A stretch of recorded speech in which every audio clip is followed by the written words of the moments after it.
I remember watching you in an interview where you were talking about how Hamas have even been threatening your family because of the fact that you are speaking up. Hamza is a peace activist living in exile. He was born and raised in Gaza. He lived under the control of Hamas and was imprisoned by them when he participated in the We Want to Live protests. So today we're going to hear the truth about what it's like to live in Gaza, how dangerous it is to oppose Hamas publicly, and how Hamza feels about seeing university students in the West praising the terrorist group that imprisoned and tortured him. Welcome, welcome, Hamza. Thank you, Yasmin. Thank you for having me. It is my absolute honor and pleasure to have you on here. You are an incredibly brave man. Your voice is so important right now. I know that you're taking personal risks by speaking to me, by writing the articles that you've been writing and going on the media that you've been going on.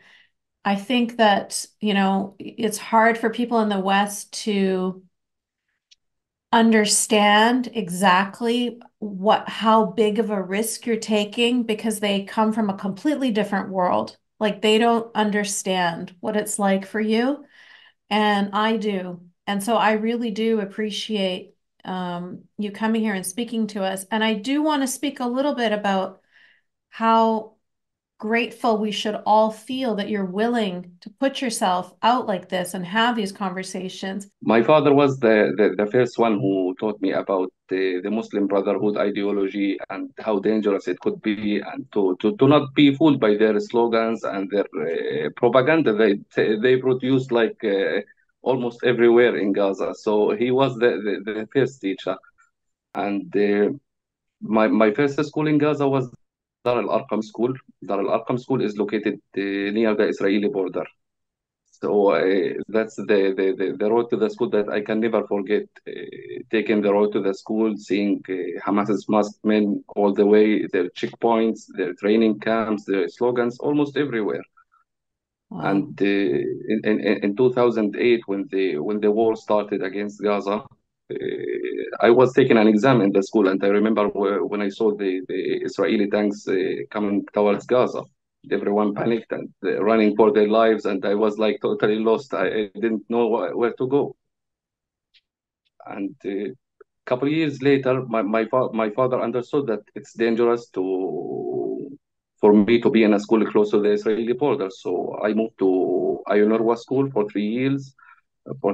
And I think everyone knows the problems within the educational system in the UNRWA schools. So I did not stay for too long. So Tell us I moved just a to. little bit about it, because the problem is that we get so much information, but also conflicting information all the time. And so that's why it's really important that you actually attended these schools.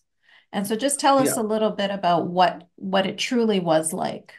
First of all, to be honest, they not help the Gazans, whether it was by with the education, the healthcare, and many poor families were dependent on the UNRWA. But on the Of other course. hand, they produced an endless problem within the Gazan society or the Palestinian society. They made the problem like they closed any solution to the problem. And my problem with the educational system, I understood the problem when I grew up because they were teaching us that Palestine is only for the Palestinians. There was never Jews. We own the land from the river to the sea. So I think that what makes it hard for the Palestinians even to acknowledge the Jews' right on this land with us. That was my first problem, and there are many teachers in the UNRWA schools who are known to be connected to Hamas and Fatah, by the way. People should understand how dangerous that could be. When the UNRWA problem arose during this war, I took a look at their conversations, the teachers in conversation on Telegram, and I was shocked because if this is the teacher, what do I expect from the students? So the It teachers were should. speaking in an extremist manner. Not only an extremist, they were cheering the raping and the killing of the Israeli civilians. Oh, wow. So it's like it was like a really disgusting conversation. I can send you the link and you can take a look. Oh my God. And then these are the ones that are teaching the little children of Exactly. Gaza, putting that poison in their minds. So this was taught in the mosques in Gaza. They were saying that publicly that we are like keeping our heads down until we have the opportunity and we have the power and we can do something then.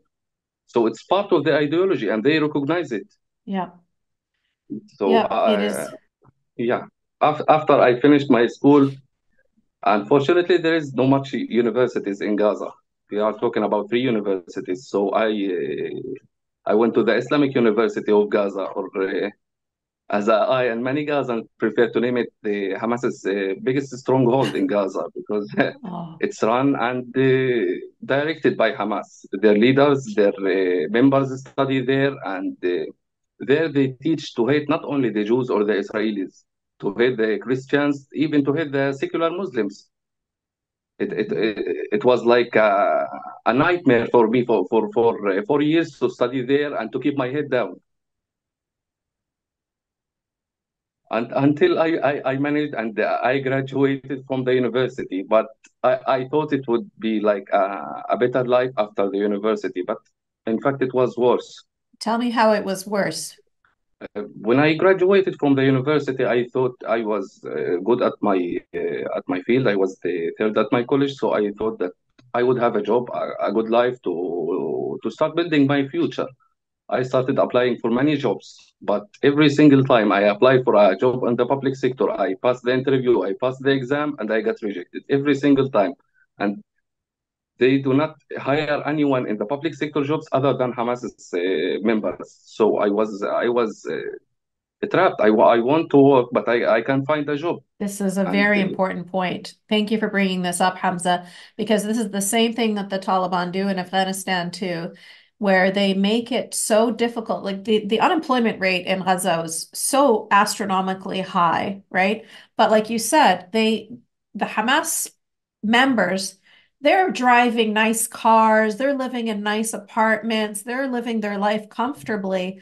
And so what it's showing the youth, for someone like you graduating from university, you want to start your life, it's giving you the message that if you want to be prosperous, if you want to be successful, then this is your only route. The only route for you is to join Hamas, and then you're going to get all of these riches. But if you don't join Hamas, then they will continue to restrict you in every direction. Is that true? exactly. Yeah, they made the Gazan society as if it was like two layers: the wealthy elite, whom are Hamas and their members and supporters, and the remaining civilians in Gaza. I was looking at my friends who joined Hamas. Even my house is close to Ismail Haniya house in Gaza. It's like Oh, 10 or 15 minutes. So I know Ismail since I was child, and I witnessed wow. how he became richer more and more and more until he escaped Gaza and now lives in the Qatari hotels.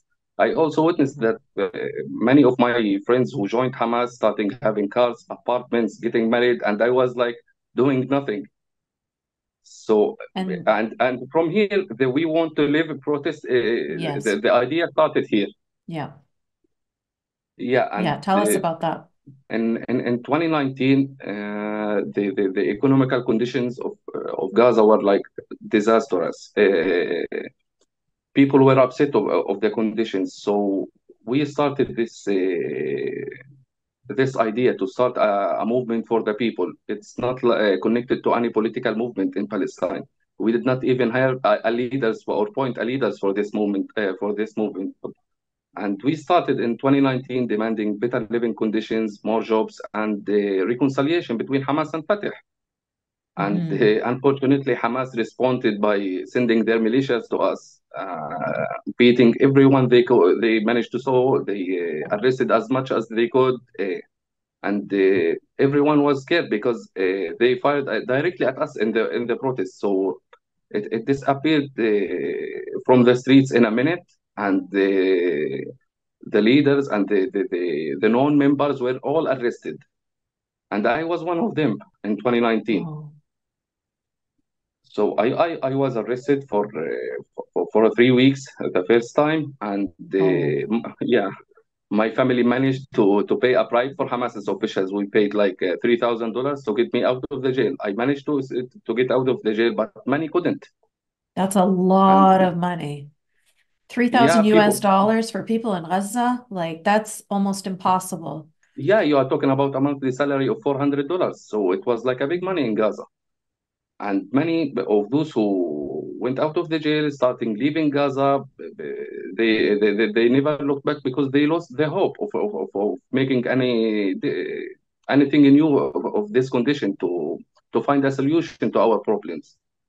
And I remained silent for many years because my family was Of course. like it's dangerous. But in 2023, I was like totally upset of them because they oppressed us more. And I participated in the protest I think couple of months before the war.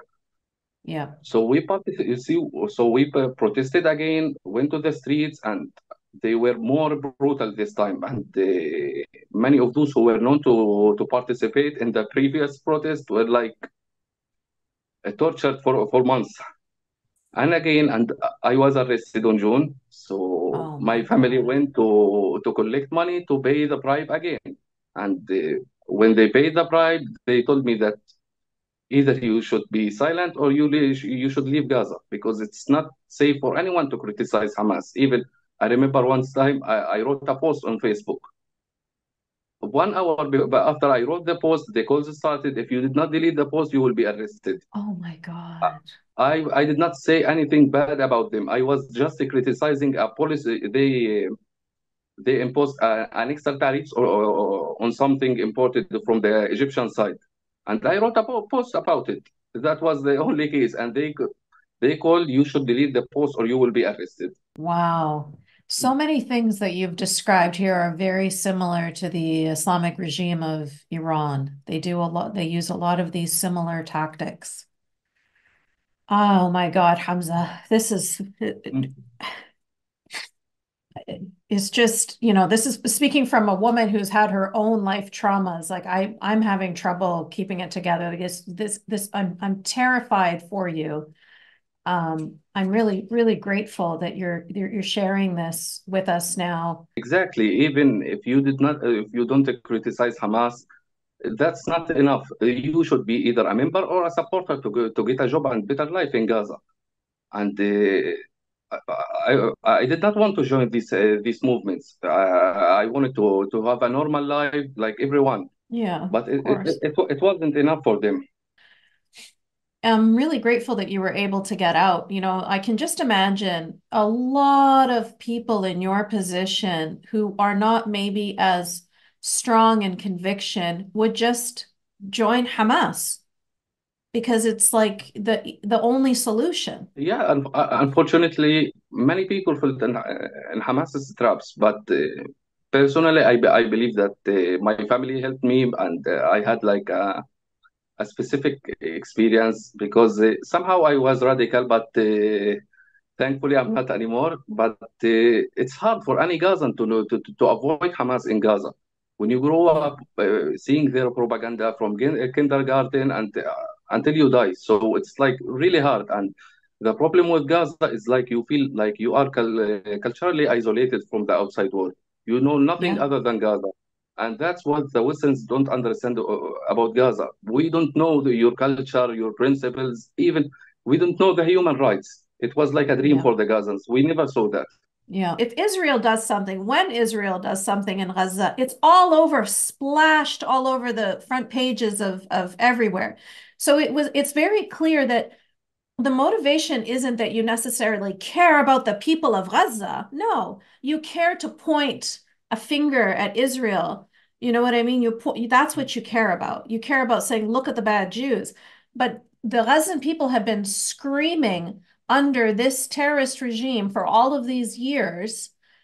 We're talking about the suicide rates. We're talking about the treatment of women. We're talking about the unemployment rates. All of these things that you've been talking about, being imprisoned for daring to protest, not even speaking up against them, but just protesting for, we want to live. Like nothing could be more honest and pure and, like the lowest rung on the Maslow's hierarchy of needs. Like we want to live, we want to breathe. That's all we want. We're not asking for the moon. We just want to Yeah, be able to live our lives. and that was my problem with Al Jazeera because Mhm. it's the media that have many offices in Gaza. And when we protested in 2019, they did not cover that. In 2023, they did not cover that. And even when people protested during the war, demanding Hamas to surrender or to release the hostages more than once during the war in Gaza, they did not cover anything of it. So that's why I always say it's a hypocrisy. It's like they hate Israel and the Jews more than they love the Palestinians. It's not about us. It's not that they love us. If they love us, they would have protested in 2007 when Hamas killed more than 700 Palestinians to take control of Gaza. But we did not hear anything from them. Even when Hamas killed many children during this war to loot aid, no one talked. So it's only when it's about Israel, everyone is like pointing their fingers, starting to criticize.